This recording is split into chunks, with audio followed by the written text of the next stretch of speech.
Chapter 1. An Unexpected Call. Daniel Parker, a 45-year-old man with graying hair and weary blue eyes, parked his car outside Westview High School. His knuckles tightened on the steering wheel as he took a deep breath, trying to steady himself. The principal's call had been abrupt, almost cryptic, but the word incident lingered ominously in Daniel's mind. This wasn't the first time he had been called to the school about his daughter, Maya, but this time felt different, worse. Maya Parker, Daniel's 16-year-old adopted daughter, had always stood out. Her warm brown skin and voluminous curls were a stark contrast to Daniel's pale complexion and suburban surroundings. Daniel and his late wife, Laura, had adopted Maya when she was just a baby. They had loved her fiercely, but Daniel often wrestled with a silent worry. Was he enough? Could he truly prepare Maya for the challenges she would face growing up as a black girl in a predominantly white community?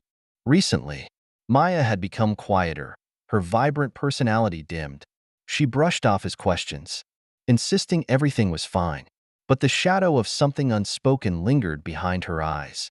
Now, Daniel's worst fears clawed at him as he hurried into the school. Chapter 2. A Father's Pain. The secretary directed Daniel to the second-floor bathroom. "She's with the counselor," the woman murmured, avoiding his gaze. Daniel's heart pounded as he reached the door.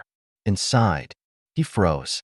Maya sat huddled in the corner, knees pulled to her chest, tears streaming down her face. Beside her knelt Ms. Alvarez, the school counselor, speaking softly. "Maya." Daniel's voice cracked as he approached. Maya looked up, her brown eyes red and swollen. "Dad," she choked out. Daniel was at her side in an instant, pulling her into a protective hug. "What happened, sweetheart?" Ms. Alvarez stood, her expression pained. "Mr. Parker, Maya was assaulted by another student." Daniel's stomach dropped. "What? Who?" "It was Jake Carter," Maya whispered, her voice trembling. Daniel blinked, recognizing the name. Jake was a classmate, someone Maya had mentioned casually before. "What did he do?" Daniel's voice was low, taut with controlled fury. Maya took a shaky breath. "He's been saying things, racist things, for weeks. I ignored it. But today," she faltered, as if reliving it, "he said I didn't belong here, that I should go back to where I came from. I told him to leave me alone, but he laughed. He shoved me, and I hit my face on the locker." Daniel stared at the faint red mark blooming on Maya's cheek. Rage flashed through him, hot and blinding. "Why didn't you tell me?" he asked softly, struggling to keep his voice calm. "I didn't want to worry you," Maya said, her face clouded with shame. "And I thought I could handle it." Daniel's jaw tightened as he turned to Ms. Alvarez. "Where is this boy now?" "He's with the principal," Ms. Alvarez said hesitantly. "The school is investigating." Daniel cut her off. "Investigating? My daughter was assaulted. And you're investigating?" Ms. Alvarez's expression faltered. "These situations can be complicated." Daniel stood, his voice steady but sharp. "This isn't complicated. My daughter was attacked, and it's going to be taken seriously. Right now, I'm calling the police." "Mr. Parker." "No. If the school won't protect her, I will." Chapter 3. Breaking the silence. As Daniel dialed 911, Maya looked up at him.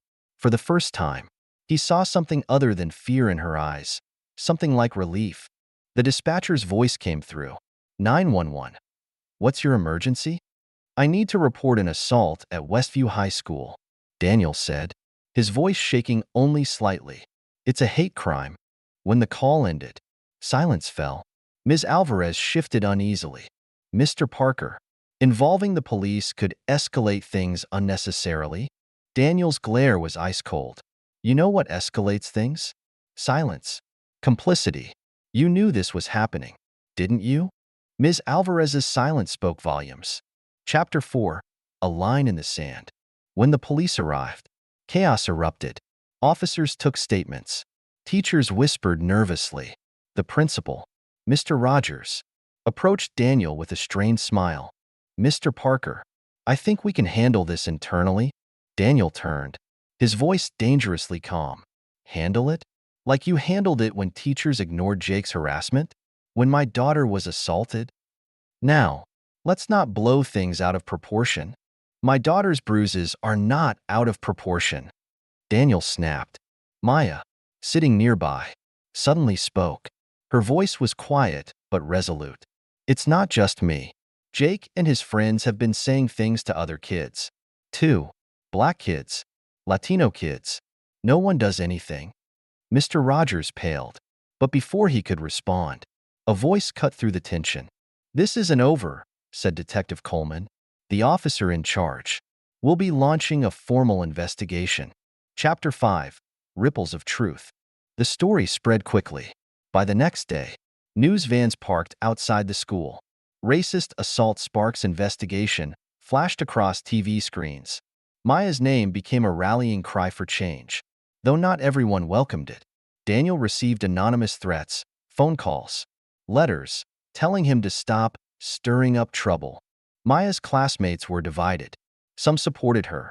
Others accused her of ruining Jake's life. At home, Maya broke down one evening. Dad, what if I made everything worse? Daniel knelt beside her, his hands firm on her shoulders. No, you didn't make this worse. You told the truth, and the truth needed to come out. Chapter 6. Facing the Divide. Tensions in town boiled over. Protests flared, some demanding justice, others calling for peace and denouncing Daniel's actions. Local businesses picked sides. Meanwhile, other minority families came forward, sharing similar experiences of harassment. One evening, Daniel met Jake Carter's father, Eric, in a parking lot. What my son did was wrong, Eric admitted quietly, his face lined with regret. But he's not a monster. He's angry about his mom's cancer. We should have seen the signs. Daniel listened, torn. It didn't excuse Jake's actions, but it humanized him. Chapter 7. Courage and Healing. Maya, meanwhile, found her voice. She started a club at school called Stand Together, advocating for inclusivity and education on racism. With Daniel's support, Maya met Jake face-to-face in a mediated session. I'm sorry, Jake said, his voice hoarse. I didn't understand what I was saying. I was just angry. Maya didn't forgive him immediately, but she looked him in the eye and said, I hope you learn. Words hurt, and you can do better. The meeting sparked a quiet shift in the school culture. Students began speaking up. Teachers intervened more quickly, and open conversations about race, once avoided, started happening. Chapter 8. A Legacy of Change. Months later, the school board passed sweeping anti-racism policies. Teachers received training, and programs were created to support minority students. At the final board meeting, Maya spoke before a packed room. I stood here months ago feeling alone, like I didn't belong, she began, her voice steady.